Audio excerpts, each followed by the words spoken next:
Halo, annyeonghaseyo teman-teman. Dengan Kiki dari Kiki Caca.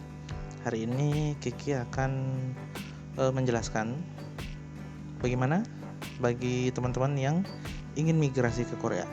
Pengen tinggal di sana? Ya, bisa ya. Tapi kalau teman-teman adalah orang yang cukup mempunyai kemampuan yang cukup di bidang ekonomi dan bisa mengimbangi biaya hidup di Korea, berarti video ini bukan untuk teman-teman. Jadi tidak perlulah. Tapi kalau teman-teman bukan orang yang kaya, tapi pengen tinggal di Korea, nah, berarti perlu melihat video ini sampai selesai. Oke? Jadi bagaimana? Saya belum punya uang yang cukup untuk ke Korea. Tetap bisa, teman-teman tetap bisa ke Korea untuk kerja ataupun kuliah. Bagaimana caranya? Nah, kalau dari jalur beasiswa kita punya KGSP ya, atau KGS kalau tidak salah namanya sekarang ya. Apa itu KGSP atau KGS? Teman-teman bisa lihat tuh. Itu adalah beasiswa dari pemerintah Korea Selatan yang bertujuan memberikan kesempatan ya untuk mahasiswa luar negeri internasional untuk datang ke Korea dan kuliah di Korea. Itu dia. Tapi kalau mahasiswa yang tinggal di Korea, bagaimana? Apakah bisa bekerja? Terus bagaimana dengan biaya hidup? Bagaimana dengan tempat tinggal, biaya kuliah? Itu juga walaupun dapat beasiswa tetap membutuhkan biaya yang besar juga ya. Nah, teman-teman bisa lihat di situs KGSP ini ya. Nah, coba kita lihat. Oke, ini dia ya situsnya. Nah, beasiswa pemerintah Korea KGSP. Ini dia, teman-teman bisa baca sendiri ya. Apa program-program apa saja yang di cover oleh KGSP ini. Ada sarjana, pasca sarjana. Nah, dan ini jumlah penerimanya berapa orang? Ada total ini 220 ya.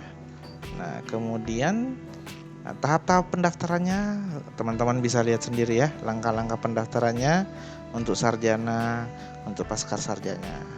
Dan ini cakupan beasiswa, maksudnya apa-apa saja yang ditanggung oleh beasiswa ini, dari tiket pesawat terus sampai untuk persiapan kembali ke Indonesia. Apa syarat pendaftarannya? Nih, teman-teman bisa langsung lihat di sini ya. Oke, nanti link menuju KGSP ini ada di deskripsi ya. Oke, cara pendaftarannya, dan teman-teman bisa lihat lagi di bagian lain dari situs ini. Oke. Terus ada pertanyaan, bisa nggak bekerja di Korea memakai visa pelajar? Oh, tidak boleh ya. Visa pelajar tidak boleh dipakai untuk bekerja di Korea karena itu ilegal ya. Nah, jadi kalau teman-teman yang pengen kuliah ke sana ya butuh biaya dan nanti ditunjang oleh beasiswa juga. Tapi tidak boleh bekerja di Korea memakai visa pelajar. Oke. Jadi bagaimana dengan teman-teman yang pengen tinggal di Korea sambil bekerja? Kalau itu berarti kita harus masuk ke program pemerintah Indonesia yaitu G2G EPS ya. Dari EPS sistem itu sistem tenaga migran yang bekerja di Korea. Itu sistem ini berlaku sejak 2004 supaya memungkinkan perusahaan-perusahaan Korea itu mendapatkan pekerja dari luar negeri Korea, dari tenaga kerja asing. Nah, untuk Indonesia nama sistemnya adalah G2G atau government to government, kerjasama antara pemerintah Indonesia dengan pemerintah Korea. Untuk bekerja di Korea sendiri perlu visa khusus yaitu visa S9 ya. Visa S9 itu untuk bekerja di Korea yang pekerja skill ya, non profesional. Nah, untuk visa E9 sendiri terbagi dari beberapa jenis. Ada yang untuk bagian manufaktur, visa E91, konstruksi pembangunan E92, Bagian peternakan, perkebunan, pertanian E93, perikanan E94, dan bagian servis pelayanan E95.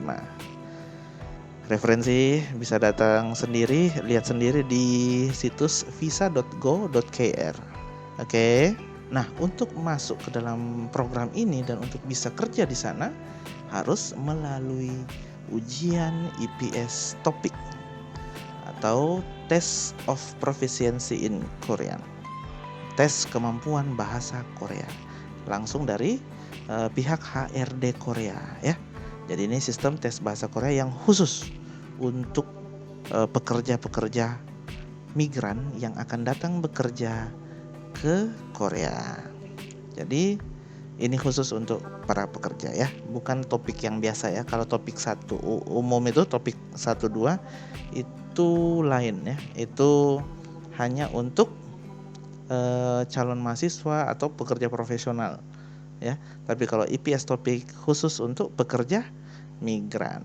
Oke, seperti yang tadi sudah dijelaskan, untuk bisa masuk ke sistem IPS ya dari Indonesia adalah program G2G, di mana program ini adalah program milik pemerintah Indonesia dengan negara lain untuk penempatan TKI.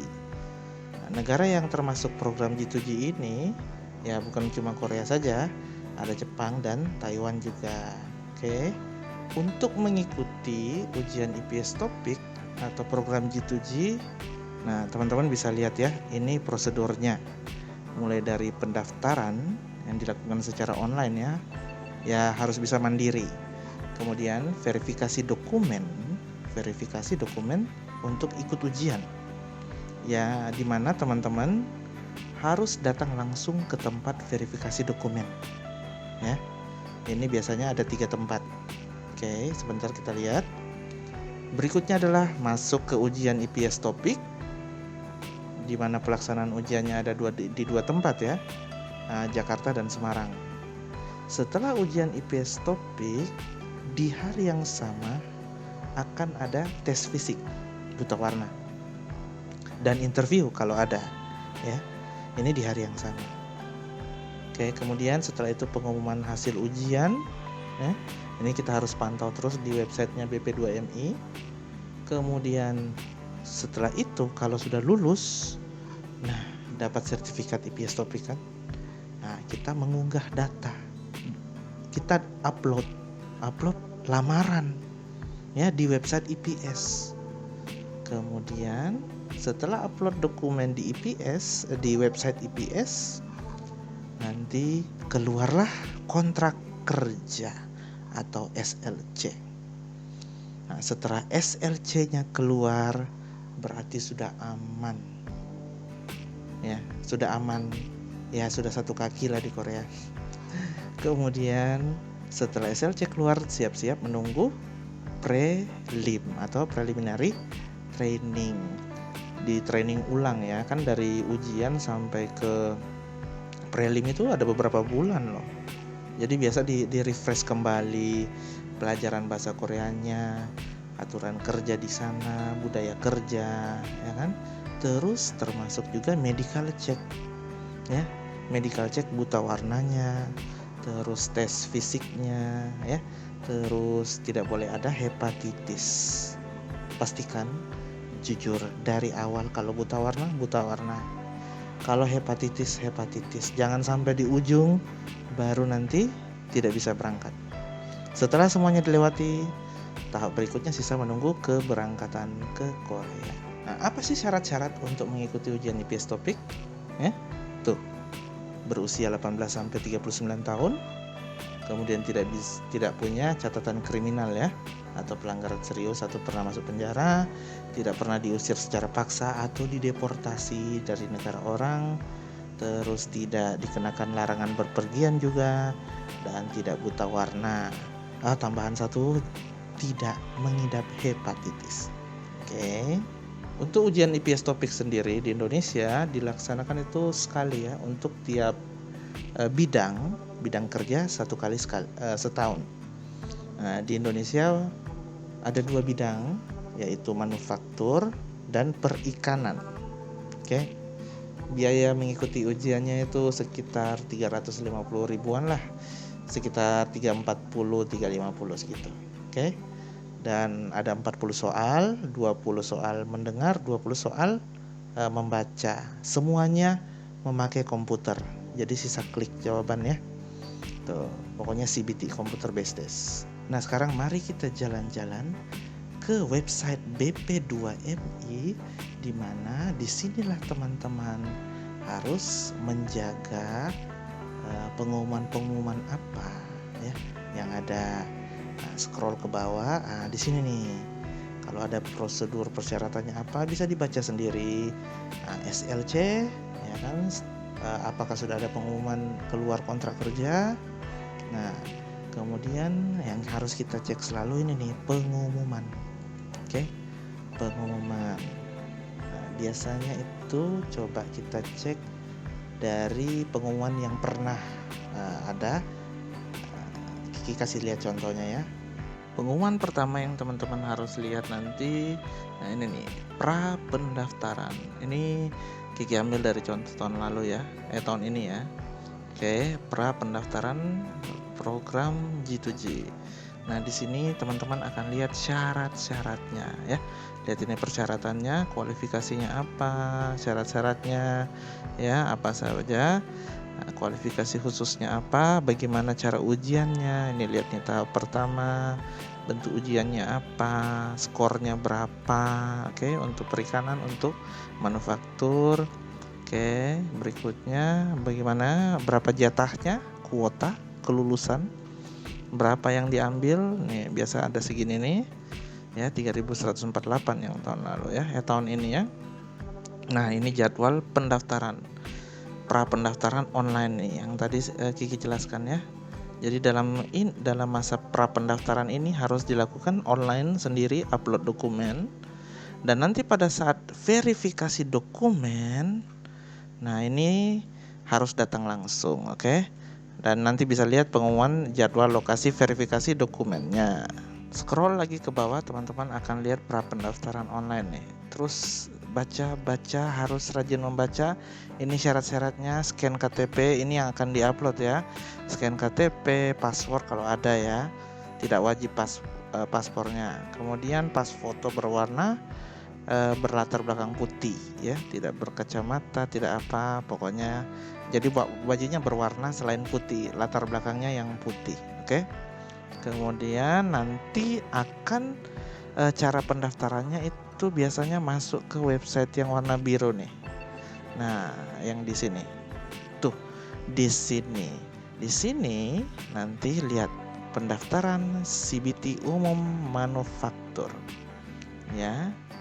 Ini tidak bisa diklik, hanya bisa diklik kalau dalam masa pra pendaftaran.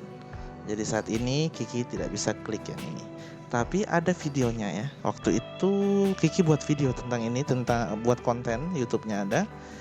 Nih bisa diklik yang di atas ini ya.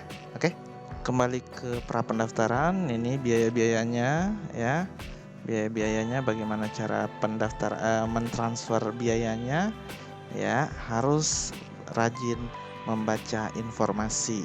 Oke, dan ini nanti akan lampiran-lampiran ya, contoh-contohnya teman-teman lihat sendiri bagaimana cara dokumen-dokumen apa yang disiapkan.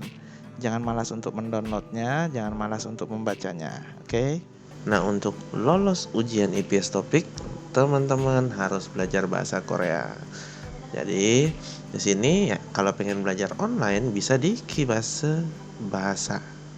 Nah, di Kibase Bahasa ini teman-teman bakal belajar online dengan grup WhatsApp dan juga Google Meet ya. Nah, seperti apa cara belajar di Kibase? Coba lihat dulu yang ini ya. Nah, ini contoh grup WhatsApp-nya Kibase dalam belajar tata bahasa. Dapat dilihat bahwa setiap hari selama 5 hari Kiki akan memberikan materi dan juga pesan suara. Contohnya kayak gini. Untuk orang yang dituakan, bukan hanya untuk berbicara atau berbicara dengan orang yang dituakan, tapi berbicara tentang orang yang dihormati itu harus pakai honorific. Nah, jadi setelah kata ganti orang ya, setelah ayah, ibu boleh, pokoknya yang di. Oke, seperti itu ya. Jadi ada materinya, kemudian ada pesan suara penjelasannya. Kemudian setiap hari juga bakal ada latihannya ya. Kalau latihannya berupa Google Form di sini nih. Nah, tuh. Nah, bisa dilihat ya. Ini tugas latihannya contohnya. Jadi setelah materi harian bakal ada Google Form untuk latihannya. Ada yang pilihan ganda, ada juga yang harus diketik jawabannya. Oke. Dan setiap hari ke-6 di Kibase akan ada Google Meet untuk belajar secara interaktif ya. Jadi semua materi yang Kiki kirim selama 5 hari kita akan bahas ulang secara interaktif melalui Google Meet di hari ke-6. Nih contoh kelasnya.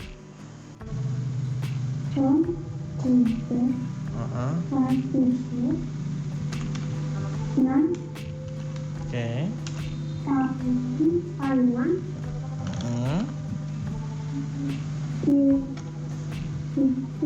Sip Ciril. Oh, cowayo. Oke. Seru kan? Dan bagi teman-teman yang tidak sempat mengikuti belajar interaktif di Google Meet, bisa masuk ke channel Kiki Caca untuk melihat review kelasnya, hasil rekamannya. Walaupun cara ini ya Kiki tidak rekomendasikan, karena kan tujuan dari Google Meet kan agar kita belajar interaktif, saling tanya jawab. Ya, tapi kalau memang lagi sibuk bisa lihat hasil rekaman kelasnya. Selain itu teman-teman juga kalau pengen menyusul tanya jawab kepada Kiki, bisa di Google Chrome, tapi masuk ke Getter App ini di ruang belajar virtual Kibase. Ini contohnya. Ini seperti game tapi bukan game ya. Jadi di sini Kiki bakal standby kalau teman-teman datang berinteraksi, kita langsung bisa saling berinteraksi. Kameranya bisa on, langsung saling bisa ngobrol. Terus di sini juga ruang belajar virtual, teman-teman bakal bisa membaca materi nih yang Kiki sudah sediakan buat teman-teman. Ada kamus, ada kosakata tentang bagian badan, ada biset hanan mal, bandai mal, kayak ini. Ada bukunya teman-teman sisa deketin terus nanti tekan X. Nah, nih kayak gini, ada daftar kosakata di sini, ya kan? Untuk cara penggunaan aplikasi ini teman-teman bisa lihat di sini ya. Kiki sudah pernah buat videonya supaya bisa mengakses virtual ya, ruang baca virtual Kibase ini. Oke. Jadi dalam belajar di Kibase ini ya, waktunya fleksibel, materinya bisa diakses kapan saja, kecuali pada saat Google Meet waktunya sudah ditentukan ya. Ini online, berbasis online dengan biaya yang sangat terjangkau. Oke. Dan kelas-kelas apa saja yang ada di Kibase? Kita punya Hangul, belajar bahasa Korea dari dasar ya, dari huruf Hangul, dengan Hangul cara bacanya, bacim-bacimnya, angka. Kemudian lanjut ke kelas tata bahasa, di mana kelas tata bahasa ini sebaiknya diperuntukkan nih untuk teman-teman yang sudah bisa Hangul ya, sudah bisa huruf Hangul supaya lancar bacanya dan langsung konsentrasi untuk mengenal struktur kalimat bahasa Korea ya, tatanan kalimatnya. Kemudian kelas percakapan yang ini masih Kiki siapkan, belum rampung. Ini hanya konsentrasi pada contoh-contoh percakapan. Di Kibase juga ada kelas bahasa Inggris ya, yang masih fokus ke conversation saja, percakapan. Karena kalau bahasa Inggris materinya terlalu digali, bakal bikin pusing loh. Jadi mending kita konsentrasi langsung ke praktek untuk memperlancar percakapan dan kemampuan berbicara dalam bahasa Inggris. Itu aja sementara kelas-kelas bahasa yang ada di Kibase Language Learning. Oke, demikianlah video kali ini dari Kiki dan Caca untuk cara bermigrasi ke Korea, entah itu sebagai pelajar ataupun sebagai pekerja migran ke Korea ya. Dari cara-caranya, prosesnya sudah ada ya semuanya. Dan Kalau juga teman-teman pengen kursus bahasa Korea, bisa di Kibase, lihat deskripsi ya, atau di komen ada juga. Akhir kata, semoga bermanfaat dan Kiki dan Caca mengucapkan terima kasih. Annyeonghi, geseo. Thank you.